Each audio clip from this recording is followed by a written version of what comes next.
We're gathered here today because people in this city have been abducted, separated from their families, thrown in detention camps, and threatened with deportation. Boo! Shame! Shame! Mahmoud Khalil, a Palestinian student at Columbia, and now several other students were abducted for exercising their right to free speech.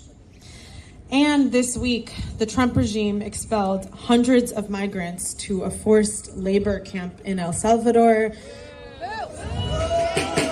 essentially disappearing them into slavery. I have been shattered by this, terrified. And I have been horrified to see that Trump and his white nationalist allies are using our community's supposed safety to justify these attacks on our rights.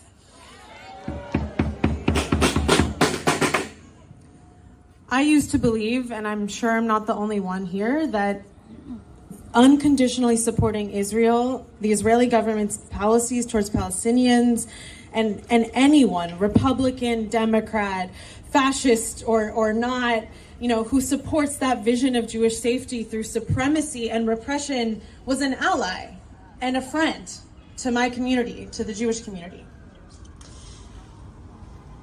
But I started to question this because of the very Jewish values that were instilled in me in my upbringing, those values that instilled in me the need to wrestle with authority. And so I leaned into that discomfort for the last 5 years or so. And that questioning led me to realize and learn, thank God, that Palestinians, Arabs, Muslims, these are my neighbors. These people are not my enemy. These are my allies in the fight against authoritarianism, and that our safety and freedom is intertwined. Because freedom is not a zero-sum game. There is enough for all of us. And the people in power want us to think otherwise. They want us to believe that for us to be free, others have to be in chains. They want us to be scared, and they want us to be divided. They want to trigger us and our trauma responses to freeze us, right? To prevent us from taking action to protect our neighbors, our siblings, and ultimately ourselves. Because Musk and Bannon and Huckabee and Hegseth and Trump with their Nazi salutes and their great replacement theories, they are trying to use us as pawns. These people are not our friends. And compare that, all of those people and everything they've done to Mahmoud Khalil, right? Who in his own words said that the liberation of Palestinians and the Jewish people are intertwined. They go hand in hand. I hear this and I know who is my ally. I know who I want to build the world to come with. And this attack on our Constitution, on the U.S. Constitution, is part of a larger plan to shred the liberties of all Americans. Jewish, Christian, Muslim, Black, brown, white, citizen, immigrant, resident. It doesn't matter. All of us. Trans people, cis people, everyone. And our community, right? Our heritage, our tradition, the Jewish people are being co-opted for these autocratic agendas of supremacy.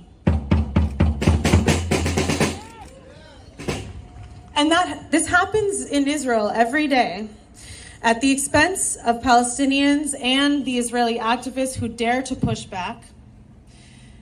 And we as Jews have been scapegoated before in the past by autocrats who eventually turn on us.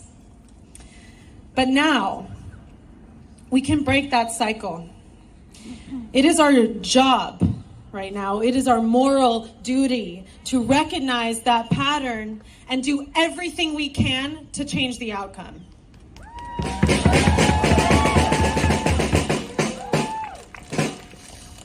This moment it's bleak.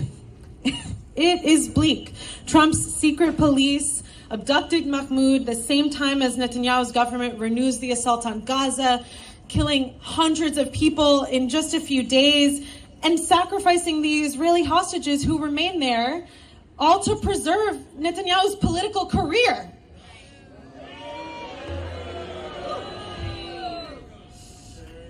It's clear that the people in power have failed us, right? And we know that, and I feel that, and it's a horrible thing to feel. But action is the antidote to fear. And that's what we're doing here right now. We're joining together in new coalitions to fight back, to protect the rights and lives of our neighbors and our communities. And we're here right now because the moment is right now. It's right now, whether we're ready or not, but we're ready. It's right now to fight back against a politics of death and separation, to build a new politics of life.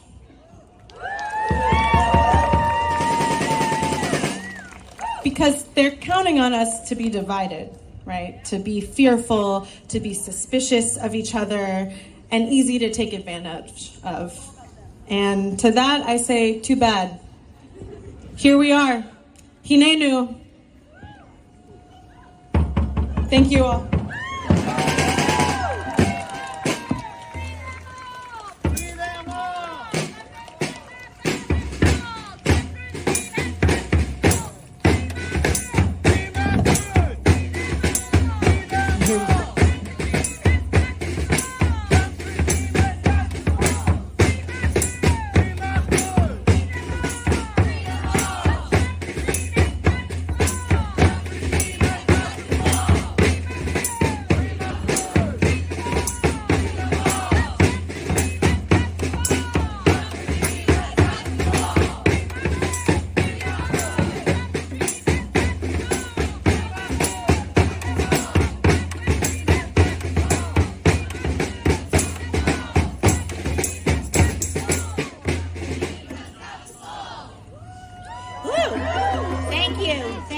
Musicians. Good evening, everyone. My name is Rabbi Bara Elman. I am a rabbi for Ceasefire, something I wished I didn't have to still be. And I'm also a member of Jews for Racial and Economic Justice. It's my honor to give an opening blessing tonight. And actually, it's really more of a prayer. Sovereign of the universe, breath of all life, creator of all that exists, we need you. We beseech you. We are scared and we are deeply worried. We need your help at this dangerous time. You have granted us the privilege to live in a country based on the ideals of human rights and equality, and to live in a city at whose gates we proclaim our core values, welcoming the foreigner and caring for those in need. While neither our country, nor our city for that matter, are perfect, and we have a lot of work to do to make them true to the country's promise, their survival is in jeopardy. Our leaders are trying to convince us that our safety as Jews depends on the capacity of our government to silence voices, especially Palestinian voices. They are trying to persuade us that sites of higher education and the free exchange of ideas endanger us. And they are counting on our fear to blind us to our country's complicity in the state of Israel's ongoing massive military actions in Gaza, actions that endanger hostages as well as kill hundreds of Palestinians, including women and children. What are humans, the psalmist asked, that you take note of us? Is it because you have made us in your image and endowed each of us and every one of us with dignity? If so, then like you, we must take note of those whose dignity is threatened. The psalmist continued saying, you made us only a little lower than the angels. Help us, God, to be those angels. Send us your blessings of courage to strengthen our resolve to protect and preserve democracy in our country. Send your blessings of imagination and vision to keep as a North Star the most lofty of the ideals in our founding documents. Send us your blessings of compassion and empathy so that we will be unflinching in our care of all whose humanity is degraded or who face danger. We pray to merit your trust in us. May our actions be pleasing in your sight. Amen.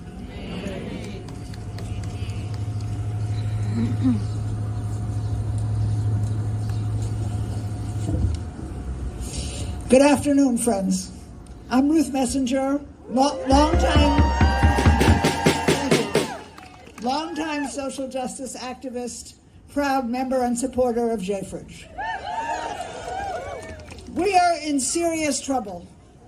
This is not your ordinary rally.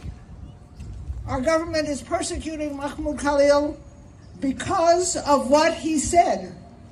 Our government has arrested and deported from New York a legal permanent resident because of what he said.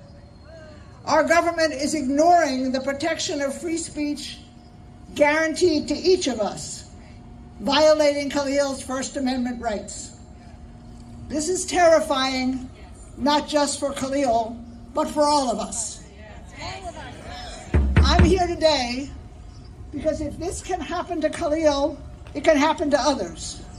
If it can happen to him, then we are each in danger.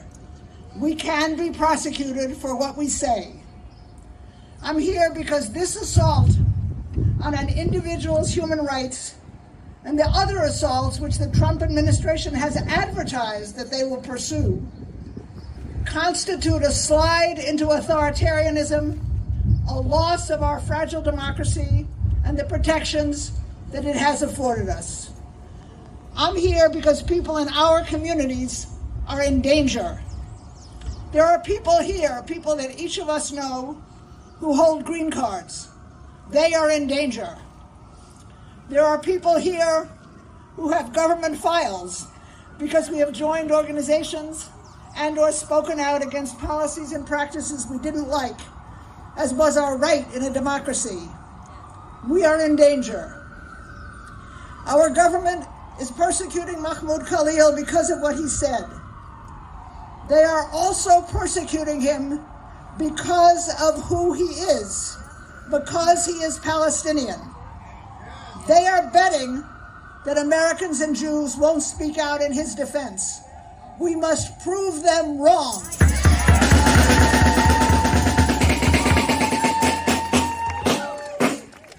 The government is coming first for the marginalized, now rounding up, as Lily said, now rounding up Venezuelans and deporting them to El Salvador against court orders. But they are coming for the rest of us, individual by individual, group by group, most recently, believe it or not, for the largest law firms in the United States, because they are the people who bring cases to challenge the outrageous actions of this anti-democratic authoritarian government. None of us is safe. Pastor Niemöller's words are a caution. We cannot do nothing because it is the wrong thing to do, and because we know from history that they will also come for us. That is why, as New Yorkers, as Jews, as Americans, as people who have fought for years to protect and expand civil rights, human rights, and democracy, we must say no. We must lean in. We must fight back. We must speak out clearly and unequivocally against the targeting of immigrants by the Trump administration. We must continue our efforts now, our efforts to welcome the newest New Yorkers, our efforts to support protests, our efforts to defend people's rights to speak up and speak out, whether or not we agree with what they have to say. We must lean in. Thank you.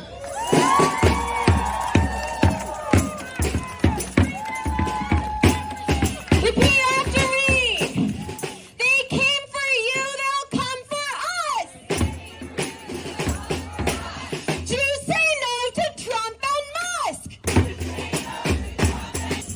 who's going to talk about being a student at Columbia during these times.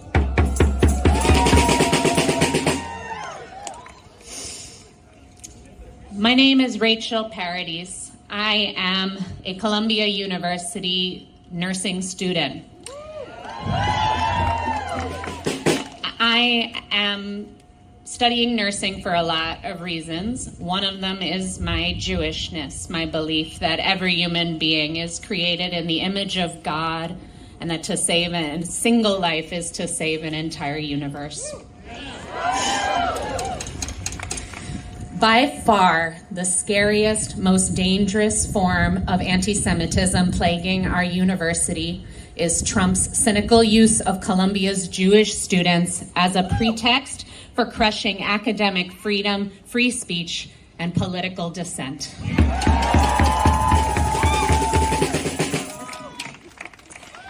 Every Columbia student from another country, whether they hold a student visa or are a legally authorized permanent resident, now has to fear being abducted by secret police under cover of darkness if they engage in political speech Trump objects to, allegedly because of the Jews.